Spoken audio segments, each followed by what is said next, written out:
Support for WABE comes from Ameris Bank. No matter where you are on your financial journey, Ameris Bank is by your side and committed to financial peace of mind. Whether you need help with business, personal, or mortgage banking, we're with you. Ameris Bank, Equal Housing Lender, member FDIC. In Atlanta, we take pride in the number of gay bars around the city. More than 300 LGBTQ plus bars have played a memorable role in Atlanta's gay community, past and present.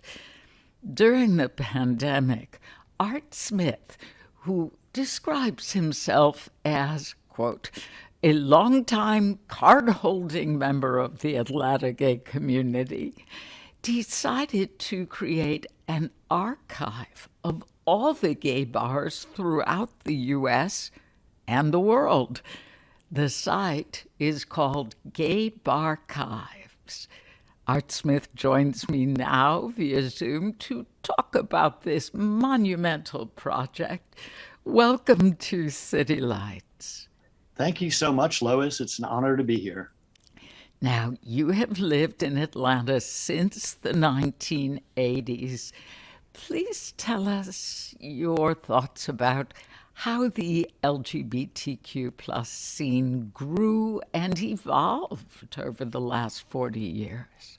Well, I first moved to Atlanta in 1983, and I lived there for about 20 years. I moved away for a while, came back, and then moved away again in 2015. So I do not currently live in Atlanta, but I still have many longtime friends and contacts there. And I was actually just there for Atlanta Pride. It was a grand event. It was. It certainly was. And I met and connected with a lot of people in Atlanta who are big fans of the gay bars from the past in Atlanta. I spoke with people with the Atlanta History Project and a number of other organizations that are trying to preserve Atlanta's gay history. And from my own personal perspective, I was living in Nashville, Tennessee in 1982. And I made a trip to Atlanta for New Year's Eve, 82, 83, because Atlanta had an image at that time of being the San Francisco or New York City of the South. It was a gay mecca at that time, and everybody in the South knew it. So I went there for New Year's Eve with my boyfriend. We had a fabulous time. And before we left Atlanta, we were so excited about the vibrancy of Atlanta's gay community at that time that we made the decision to move there. In one day, we found an apartment, turned on our utilities. I accepted a job offer. And the following weekend, we moved to Atlanta because of its gay scene. Oh, wow. Now, this is such an enormous project. How did you compile the list of gay bars throughout the world onto this website? It is a very arduous task. You know, as you are well aware, 40 years ago, there was no such thing as the internet. So the records of those bars that existed prior to, say, 2000 exist primarily in either other databases that academic institutions have assembled or in any copies of gay magazines that may have been preserved over the decades. So it takes a lot of sleuthing, a lot of research, a lot of talking to people who have been around for quite a while and gathering those stories and kind of collecting the information piece by piece. Did you have any help? I did. Most of the research and the driving force behind the GayBarchives project is my own. And most of the money that's been spent on any kind of research or equipment or anything I've needed to do has come out of my pocket. But I do have people who have supported me in the project, both financially and by being kind of my feet on the ground in different places. One example in Atlanta is a gentleman by the name of Floyd Taylor, who has been very supportive and then reached out and connected me with a lot of people he knows in the Atlanta gay history scene and in the bar scene there. Art, in what ways has the bar scene been a cornerstone for the LGBTQ plus community? Well, my first experience in the gay bar scene was in the late 70s. By the time I moved to Atlanta in 1983, AIDS had already hit the scene. But it wasn't as big of an impact in cities like Atlanta, where we were kind of removed from the New York, San Francisco, Los Angeles impact of AIDS. But one thing that it did do is the local bar community was essential in allowing a community to form. Many of the organizations that you now know as advocates of gay rights or supporters of gay services and causes, most of those were formed as a result of interactions with the gay bars.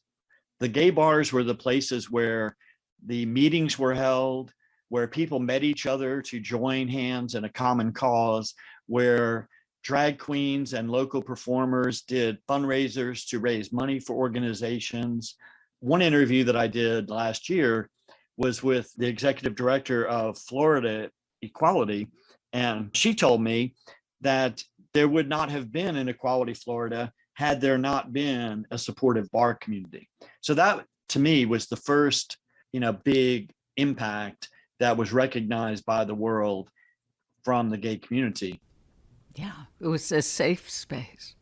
It absolutely was. And at that time, it was very important. Prior to that, people like to go back and talk about, 1969 and the Stonewall Inn uprising in New York, but there were actually several uprisings around the country that preceded and predated the Stonewall uprising. There was one at the Black Knight in Milwaukee, Wisconsin. There was one at the Black Cat in San Francisco. There was one at the Black Cat in Los Angeles, and numerous other ones around the country that kind of started to set the tone. But Stonewall is the one that really got the focus and started to really get the message out nationally that we needed to fight for our rights. And again, all of those places that I mentioned were gay safe havens, gay bars, or gay cafes that allowed us to meet and to discuss topics and to plan protests or marches or whatever we were going to do. What are some of your favorite stories sent to these archives, local or otherwise? Well, one of my favorite stories does come from Atlanta, a woman who is very well known in the gay community there. Her name is Dina Collins, and she was a bar owner in Atlanta for many years. I believe her first bar that she owned was in the Cheshire Bridge, La Vista area, and it was called The Rose. It was primarily a women's bar, and it was very well known. And to this day, I still have people from some of the Atlanta gay bar affinity groups on Facebook or other social media accounts that still talk fondly about that bar. But she went on to expand and to build numerous other bars. She had one called Dina's One Mo Time, which was a more mixed bar, men and women, kind of country western theme, and then later evolved into hoedowns and three-legged cowboy. So over a period of 30 or 40 years, she was known by a lot of people in the gay community. But what a lot of people don't know about Dina is that she was a very, very big supporter of taking care of people with HIV and AIDS. And when she had her bar on Cheshire Bridge Road, Dina's One Mo Time, in the bar business, you close the bar at 3 a.m., you clean up, straighten up. It's 4 a.m. before you're leaving the bar to go home. Many nights, she would spend the night in the bar. She would sleep there for a few hours so that she could be there at 7 or 8 o'clock in the morning when people came by that were affected by HIV, maybe thrown out by their family or disowned or lost their jobs or unable to work. And she would provide meals for them. She would provide a safe space for them to hang out. She would provide, a shower and beverages or whatever to support that community. And her slogan for that bar was a bar with a sense of community. that is the way the bar scene was in the 1980s in Atlanta. How inspiring. From compiling gay bars into this enormous database, can you estimate how many have closed their doors compared to those still open?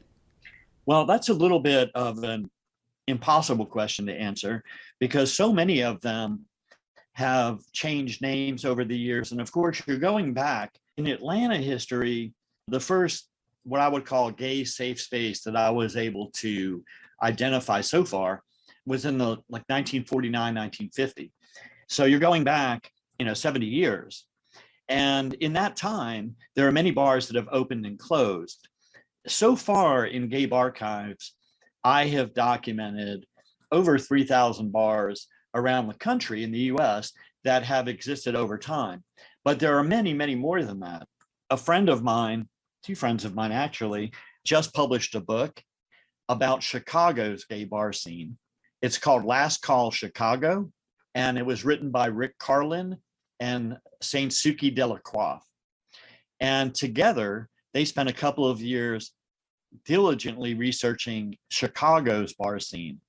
And in this book that they've just published, they have identified 1,001 LGBT spaces. So they could be cafes or restaurants that were popular with the gay community or bars, but 1,001 in the city of Chicago alone.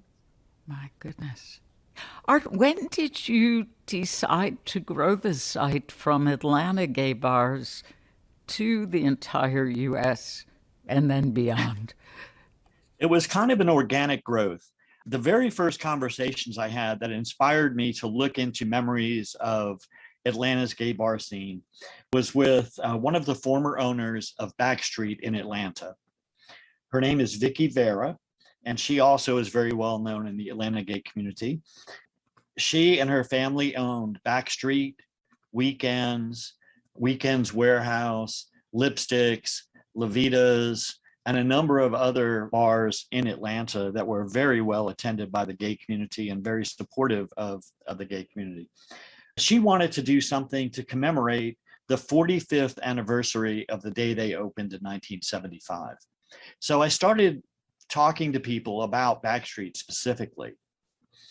And in the course of that conversation, people started to reminisce about other bars. So they would be telling me about their memories of Backstreet. And then they would say, but do you remember before we went to Backstreet, earlier in the evening, we would go to the Far Library or the Armory or Bulldogs or the Cove or wherever. So it kind of mushroomed through Atlanta. And then it went beyond that because people would say, well, there was also a Backstreet in Fort Lauderdale.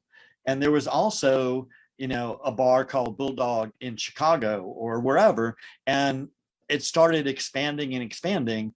And I just ran with it. I just said, okay, once you know a name or have an idea, you can start to dig this information up.